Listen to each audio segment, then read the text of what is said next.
Good morning, everybody. This is Walk the Dog with Riot Mort, and it is Monday the 14th at way too early o'clock. It turns out waking up at 2:30, 3 days in a row, kind of screws with your sleep schedule. Shocker, I know. But I'm awake, and it's time to start the workday, which means we start off with a walk. Um, Weekend co-stream, I think, went pretty well. I don't know. It's always hard for me to tell. I doing something like that solo, like for example, when I do it with Froden, or I do it, on the main cast, it's sort of like afterwards you get to like wrap up and talk about it and be like, yeah, that was great. Whereas like you do a co-stream by yourself and you're like, I don't know, did it go okay? I think so. I don't know. And then you go downstairs to your wife and she's like, oh, you're done. I didn't watch. So it's like, okay. So hopefully you guys enjoyed it. Um, I saw Froden broke his like viewership record, which is pretty good for a quote unquote mid set that in a dead game. So not too bad. So congrats to Froden on that. But yeah, otherwise, that's it for TFT. All the set 15 reveal stuff happened, which was exciting. I can finally talk about some of the stuff I've been hinting at for a while, which has been nice. Finally alleviate some of that burden and just kind of show you guys how much we're cooking sometimes in the background. So, yeah. All right. Speaking of which, a lot of today's questions are around the KO Coliseum reveal. So, why don't we just jump right into questions because I'm sure I'm going to talk way too much about these. And hopefully you guys find some value in it. So, all right. First question. The new Roles Revamped system. The question is, for the development of it, tell me about it. How long did it take? Was it something you guys were like, aha? Talk about it a little bit. So, I've been talking about the melee problem for a long time. Just a very long time. And it's been something we've been needing to address. It creates all these design problems. And so, the initial start of this project, credit goes to Giovanni, who's become a super major important person on the team. And,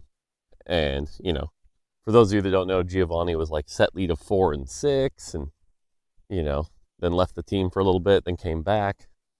But yeah, and now he's kind of like the set lead of sets. But anyway, he pitched this Roles Revamped thing, and it's been quite the process because typically, the first pitch, and this is the thing about game development, right? If we went back and read the very first pitch of Roles Revamped, we'd probably chuckle a little because it would be probably something that had like too many changes or was too complicated or something like that. But the general concept and the general goal was always the same, right? And it's like create a tagging system that we can get into and use that system to adjust some of our core rules that have been a problem for a long time, right? And then so my involvement is that when Giovanni pitches this, I help out with the details or some of the big goals. So for example, one of the things I helped with Giovanni was sort of making that goal that, hey, whatever system we devise here should be the kind of thing that if a player never read the patch notes and never read anything, the game would behave intuitively. And so one of the questions I think a lot of people when they see this, and I want to spoil this, by the way, like even internally, we had partner teams. For example, even like the fight for the Golden Spatula team was sort of like, you're changing the entire game. What is going on?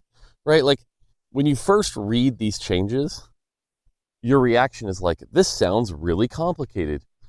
But the reality is, it's not actually complicated. It's just us listing a bunch of rules that already kind of existed and now behave in a way that's very intuitive. And what I mean by that is sort of like, was it really intuitive that when backliners took damage, that helped them cast more, and you actually didn't want to do Light's amount of back damage? No. No, that was weird and stupid, right? Like, I want to be rewarded for putting an item like Hurricane on, not punished because I helped them cast quicker. That's weird, you know? Or, hey, do I want melee champions that the only stats that actually matter are Omnivamp and effective health? No, I want my melee carries to do a bunch of damage, you know? Or, here's a good one. If I'm standing in front of a tank and a non-tank, how do I choose my target? Well, it's random. It's a coin flip. No. So a lot of this stuff is just fixing the unintuitive rules that existed. And most players will never actually even have to really look at the role system. The way they interact with the game hasn't changed. You put tanks in the front line. Now, if you want to get nitpicky, the things that have changed, and this is where we actually spent a lot of the biggest chunk of our work, is how to itemize champions, right? Because now all of a sudden, a melee champion that used to be a Titan's BT drain tank, well, that becomes less true because Titans used to be about getting that effective health so that when you took damage, you generated more mana so that you could cast more and get, drain tank heals, basically. Not the case anymore. And hilariously enough, by the way, if you didn't realize it, Graves in set 14 was essentially the not trial, but like the initial testing ground, if you will, of what a Roles Revamped melee carry looks like. Because Graves does not generate mana from taking damage. Now, what was interesting is Graves showed a lot of the problems that we were going to run into, because what would happen with Graves, and this mostly ended up true until the end, was that early he would just be insane because it's like, well, in order to make him viable, he had to be pretty tanky and do a lot of damage to make up for the fact he's melee. But then late game, he would die too quick, right? And it wasn't until like Sterix and Quicksilver and some buffs that Graves really became viable. But once he was viable, he's what you expect a melee champion to do, and he's not a drain tank, which is good.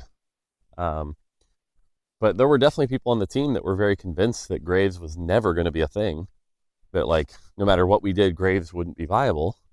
Well, fast forward to the Tactician's Crown, and guess what? A lot of Graves comps did pretty well. So, but that'll show you kind of like what melee champions are going to look like in the future. But anyway, getting back to items, that was the biggest thing that I think ended up getting worked on quite a bit, was like, okay, well, items are going to have to change. And I think some of the initial passes on items, like for example, I think Giovanni's first pitch had a lot more like, we're changing out this item for this completely different item. And then again, my job here is in totality, look at that and go, okay, yeah, this is too complicated for folks. We have to find a clever way to make it simpler. And that's where stuff like the Ginsu's rework came in. And then the Ginsu's rework, again, was an example where it's like, well, when do we ship this, right? Originally, with this Roles Revamped thing, we had a plan where it was like, at one point it was almost ready for 14, but then we couldn't quite get the UI done for it, if I remember correctly. So we had to delay it a little bit, but then it was like, well, why would we ship it mid-set? So in order to give the UI team time, we waited until 15. But then the items, like I said, it would have been too many item changes all at once. So then we shipped some of them early. So, yeah. But like I said, this has been a long time coming. Like, I think the first time Giovanni pitched it was near the end of 12. Maybe even earlier in 12. So, we've been cooking on this a while. We've been playtesting for it for a bit. And yeah, so, yeah, I mean, that's kind of the gist of it. I'm trying to think of what else I can really add.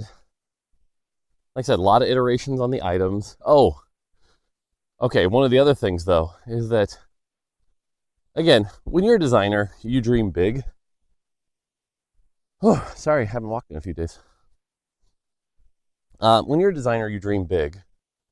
And initially, you can see it in the tanks and assassins, but there's that whole threat system.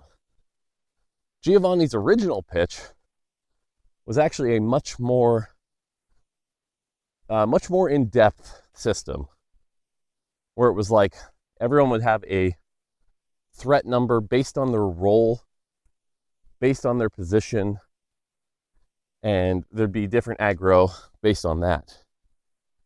And that was the kind of thing that like sounds good on paper, where it's like, hey, as long as a tank is alive, assassin won't take aggro. Kind of sounds okay. But then you play it and you're like, oh, Zeds and Akalis just get to run free forever. And, Caitlyn can kill one tank with an Akali punching her in the face, but instead of shooting the Akali, she shoots the tank? Well, that feels weird. And so we ended up having to drastically go back on that threat system. And that threat system ended up getting cut pretty heavily, to where now the threat system is literally just, if there's a 50-50, pick the higher threat target. That's it, right? Like, that's not a lot of change. And I would guess, Giovanni is like, well, that's not what I envisioned. But, we've talked about this before, that when you're playing with a live service game, the cost of change and the change aversion is real. And so a lot of the stuff where it was like movement and behavior, and this showed up in a lot of our partner teams in their testing, where it was just like, man, none of this behaves like I would expect it to. I spent all this time learning TFT, and now it doesn't behave the way I want. So this is weird. And so we ended up having to simplify that threat system pretty heavily. I still think there's going to be some kinks to work out. I think it's very unintuitive right now, the difference between like blue buff and Shojin. Like before, there was at least a nice clear rule, right? Where it was like, if mana low, blue buff; if mana high, Shojin. Now I think that's a lot harder to parse. And what we're going to see on day one release... Hi, Bunny. Bye, Bunny. What we're going to see on day one release is people are going to love blue buff a lot, and they're not going to know when Shojin is better or worse until day 2 of live, where people will look up the items deltas, and they'll see, oh, blue buff is minus 0.2 and Shojin is plus 0.15. And then they'll go in lobby 2 and they'll say Shojin needs a buff. Same with like Nashers, Morellos, stuff like that. But right now, I would say I'm pretty confident that the item balance is not perfect. And a good sign of that, by the way, when you're a designer, is if you don't truly understand when blue buff is better than Shojin, your players probably don't either. And I got to admit, like, even I don't really get... In a lot of our playtests, I'm just like, blue buff good. Unless they're an AD champion, then it's like, then I'll put on Shojin. Do I know for sure it's better? Not really. Not really. But, yeah, that's kind of the gist of it. Like I said, the big other side effect is that melee champions are all going to feel like Graves. They're going to be strong early. And then late game fights, you're going to feel like you need to have Sterix and Quicksilver and Titans to keep them alive. And they're going to fall off a little bit in the late game, unless they're 3-starred. But like, for example, a Viego on 2-1, it's going to be very powerful, And that's just going to be something that we're going to see a lot of with this kind of Roles Revamped, is that melee champions end up being pretty strong. So yeah, anyway, I think that's kind of it. I'm rambling a little bit here, but Roles Revamped solves a lot of key problems. There'll be some cleanup to do, but it's been a long time coming, and now we can make healthy melee champions. And like I said, the design space for deal extra damage to tanks. How long till we make an item? Like, dumb example, but imagine if Bloodthirster said, take 10% less damage from assassins. Like, we can do stuff like that now. That's kind of cool. So, yeah. All right, next question. Okay, this one's a spicy one, but a good one. Filler sets. A lot of people online have claimed that set 14 was a filler set before set 15, and now the rumored set 16, because it's the Paris Open set. Is that true? Is there such a thing as filler sets? And if so, what is the strategy behind them? All right, so let's peek behind the curtain here a little bit here. Hopefully I don't get in trouble for any of this. But let me be clear. There's no such thing as a filler set, right? There is no point at any time where we are like, man, you know what? Looking at the schedule, nothing important going on for set 18. So you know what? Let's just ham it in. Set 18 is going to be where we're just going to put like a bunch of reprints. We'll probably reprint Chosen again. And we'll just take it easy. No, that's not how it works. The closest we've ever done to that was set 5. And the reason I use that example is that was one time where we went, hey, we were trying to start pods at the same time. And set 5 and set 6 were starting development pretty close to the same time and trying to figure out their mechanic. And we figured out augments. Like, hilariously enough, the set 5 lead and set 6 lead had pitches for augments that were similar with a little bit of difference, but they were both good pitches.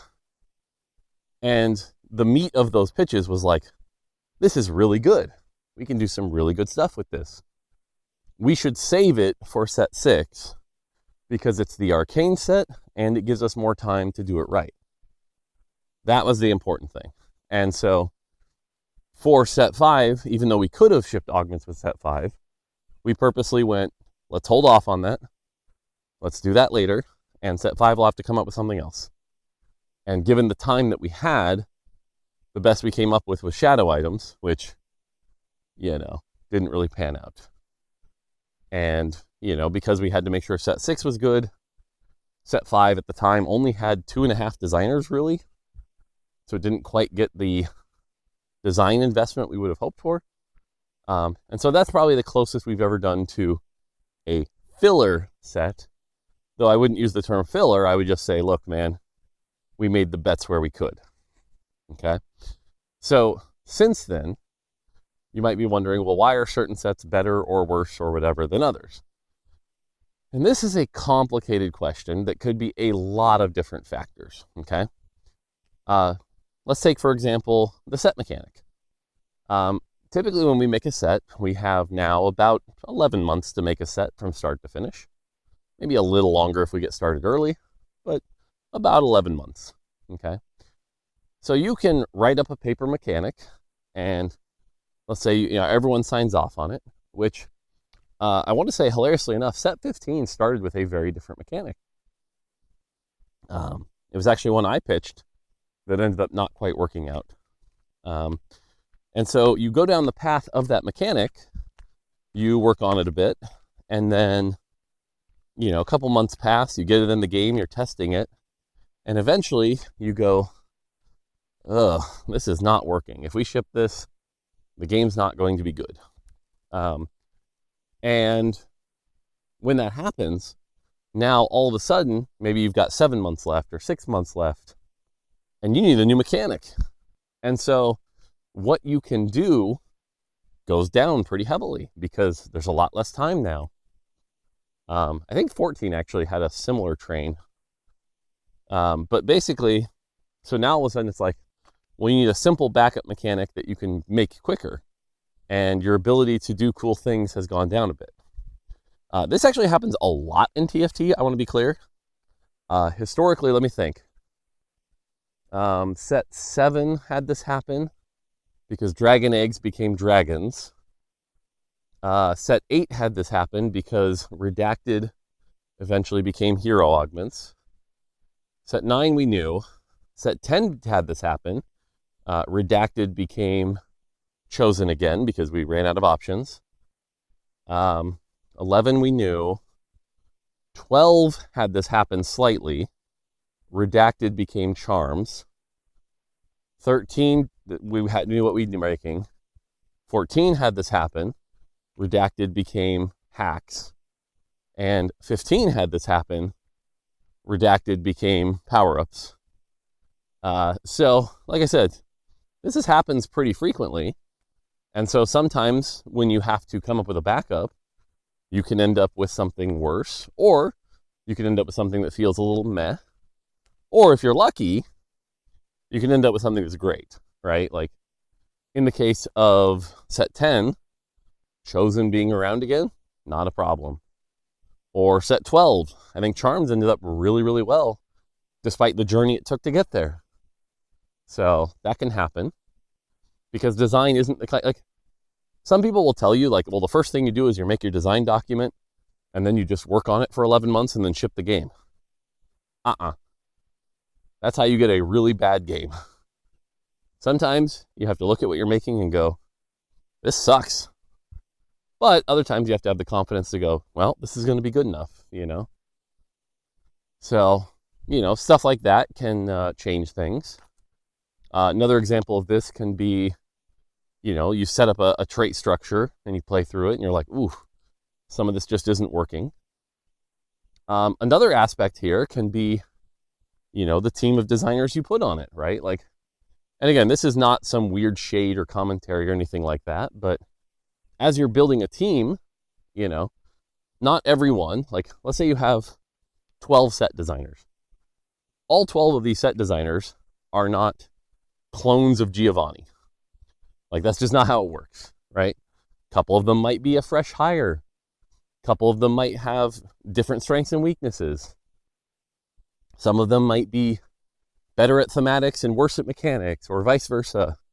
Some of them might be really, really efficient coders. Some of them might be the type of person that shows up at 8 a.m. and works till 6 on their set. Others might not be. Every person is different. And so some sets may turn out differently based on those properties. And so we try to spread out our team strengths as much as we can, and we try to make sure that teams are generally even, but not everything goes perfect sometimes. Behind the scenes, there are challenges and difficulties and different strengths and weaknesses, That's just part of game development. We don't have, I'm going to toot Giovanni's horn a little bit more here, but I can't have him lead every set, Nowadays, I can't have him lead any set. It'd be too much of a waste of his talents to just only have him work on one set. So, you have to make tough decisions sometimes. And so in certain sets cases, there might be some challenges. We talk about how I'm solving a design problem right now on a different team. Some people can struggle with is my mechanic working out? Or does this trait feel good? Or what's a good 5-cost spell for this champion? For example, I'll tell you on set 14, for a long time in the sets process, Shaco was a 5-cost. And the team was quite confident that they could make Shaco the 5-cost work. And after about 6 different spell iterations, Giovanni and I kind of went, I don't think we're making Shaco a 5-cost. Given where you're at in your schedule now, it's time to shrink him down and make some adjustments. But when you make those kind of adjustments, it's like, okay, well, if Shaco's going to be a 1-cost now, we need a new 5-cost. We have to change things. The trait structure changes because TFT is a connected set, And that's one of the hard parts about developing TFT is any slight change has big domino effects. Even something as simple as, and this didn't happen, but I'll just give you an example. If Twisted Fate in set 15 needed to switch from AD to AP, well, all of a sudden now you have too many AP 5-costs, so you have to change one of the other ones. But then changing one of the other ones, well, now that vertical origin doesn't have an AD carry at the end of it. So now you need to change their 4-cost. And this is why what we found is having a really good foundation at the start of the set is really, really important, because if you get any of that wrong, all of a sudden you have to redo a lot of work. So there are some challenges. But again, all of this goes back to your original question, which is there such a thing as filler set? No. We would prefer every single set be a banger and no one's trying to do anything else. Now, again, going back to that set 5 and set 6 example, are there ideas where let's say for example, Kent came to me and he had the coolest freaking set mechanic in the world, right? He's just like, this set mechanic is Augments 2.0. And we looked at it and we're like, oh my God, Kent, you did it. You cured TFT. You've solved all the problems. Would we strategically go, all right, what is the best place to launch this, right? Would it be set 15 in the middle of summer? Or would it be set 16 with the Paris Open? Or would it be set 17 to kick off a new year? You know, that's a lot of what our game director, Peter, does. So we definitely make strategic decisions like that. But again, you don't frame that as this is a filler set. You frame this as this is the best time to launch that feature, right? So again, it's really not, calling it a filler set is just so weird and definitely not how anyone at Riot thinks about it. But again, when we come up with cool things, we go, what's the right time to launch it, you know?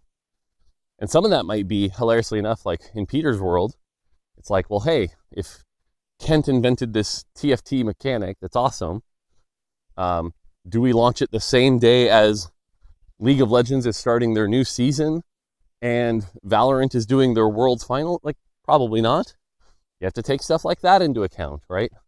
A lot of things have to be considered for when the right time is to launch Kent's amazing cure, you know? So, again, these are just things that have to be thought about. But, yeah. So, again, TLDR here. No such thing as a filler set. Every set has their challenges. Sometimes they don't work out. Sometimes they do. You know? But at the end of the day, we're never going to ship anything bad. And as much as, you know, I'm sure there are people on the internet that will go, set 14 was mid. Sure, let's say I agree with you and it's just mid. Mid's not bad. Mid is definitely not bad. It could be a lot worse. Look at a lot of other live service games right now.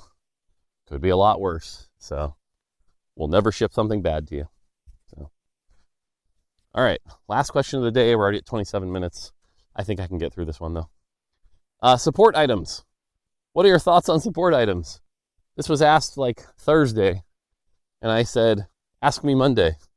It's Monday. What are your thoughts on support items? Well, the challenge is the design space for support items is pretty interesting, right? It's like, instead of making me powerful, I make someone next to me powerful. Cool. Or I provide utility. Zerat portal. Treasure chest. But at the end of the day, and this is just a common thing in life, if you look at the majority of our players, if you took an artifact or a support item, like if I put Portable Forge and Support Cache in front of you, and you can there's probably ways to look this up, or at least there were back in the day, but turns out Portable Forge is the most picked augment. Support Cache isn't.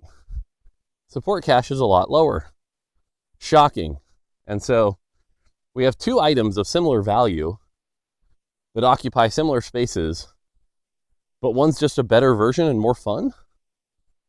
And so we talk about complexity creep, telling a new player, well, there's Radiant items and artifacts and support items.